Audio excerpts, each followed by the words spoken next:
Welcome back, everyone. Today we're gonna talk about Genesis 2, verse 20. And the man gave names to all the cattle, and to the birds of the heavens, and to every beast of the field. But for Adam there was not found a helper corresponding to him. This verse, through the lens of the Zohar, unveils profound mystical truths about Adam's power of divine perception, the spiritual essence of naming, and the deep existential loneliness of the soul without its destined counterpart, its mirror, its other half. It is both the culmination of Adam's spiritual discernment and the realization of his incompleteness. The first phrase we have, and the man gave names. This is Adam's supernal sight. The Zohar teaches that Adam possessed Ruach HaKodesh, which is divine spirit, and could see into the root of each being. Naming the animals wasn't intellectual, it was mystical intuition. Each name corresponded to the inner vibration of the creature's soul as it exists in the upper worlds. Adam gazed upon each creature and called it by name it bore above. Through this, Adam functioned as the intermediary between upper and lower realms, giving language to energy, and thereby establishing order in the cosmos. The Kabbalistic structure behind this verse is Adam as Zeir Anpin, naming the world. In Lurianic Kabbalah, Adam symbolizes Zeir Anpin, the microcosmic divine configuration. As Zeir Anpin, Adam extends light into the lower Sephirot, especially Malkuth, through speech. Naming the animals symbolizes channeling divine energy into creation so that it can be recognized and elevated. Each act of naming becomes a form of rectification, restoring cosmic order and distinguishing between levels of soul and being. The next phrase, but for Adam, this is the spiritual ache of incompleteness. This is the turning point in the verse. After naming all beings, Adam realizes a painful truth. But for Adam, there was not found a helper corresponding to him. The Zohar explains this is not just about physical companionship, but about spiritual correspondence. All the animals had their match, a fitting counterpart.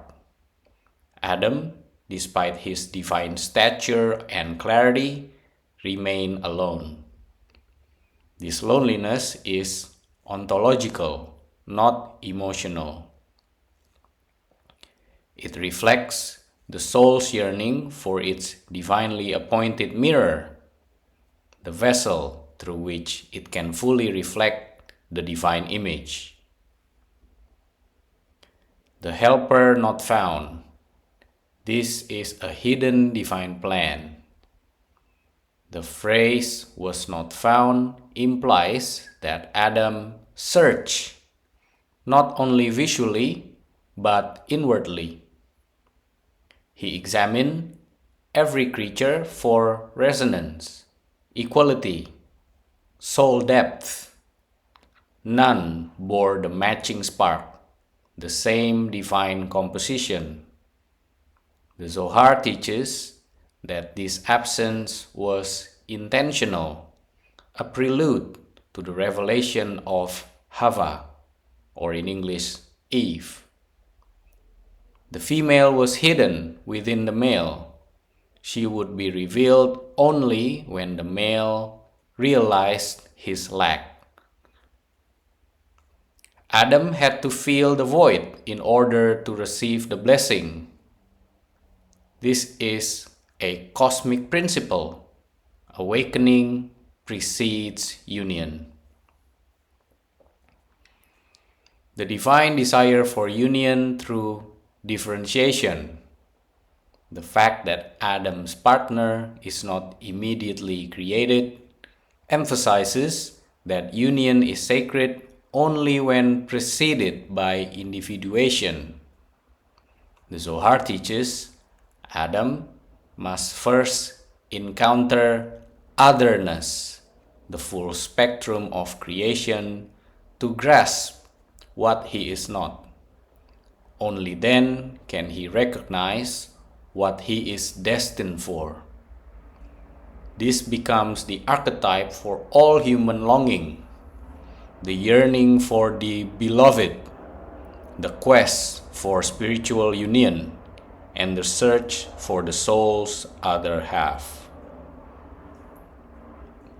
To summarize, Genesis 2 verse 20, as explained by the Zohar, is both a mystical triumph and a spiritual crisis. Adam, endowed with divine clarity, names each animal not by intellect, but by perceiving the true essence of their souls.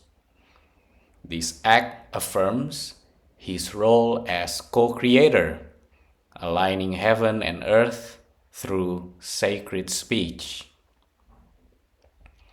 But after naming all creatures, a profound realization dawns. None are his equal. For all their diversity and vitality, none mirror his soul. This loneliness is not about solitude, but about spiritual resonance. The verse marks the birth of longing, a divinely orchestrated emptiness designed to prepare Adam for union with Hava, his true counterpart, who until now was hidden within him. This verse reminds us that true union requires discernment. Naming is sacred. To name something is to call forth its essence. And the ache of incompleteness is the seed of deepest fulfillment.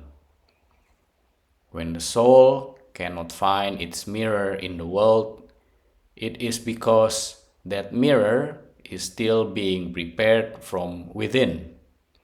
First, the longing, then the unveiling. That's it for today. Thank you very much for your donation. Be blessed, everyone, and I will see you on the next episode.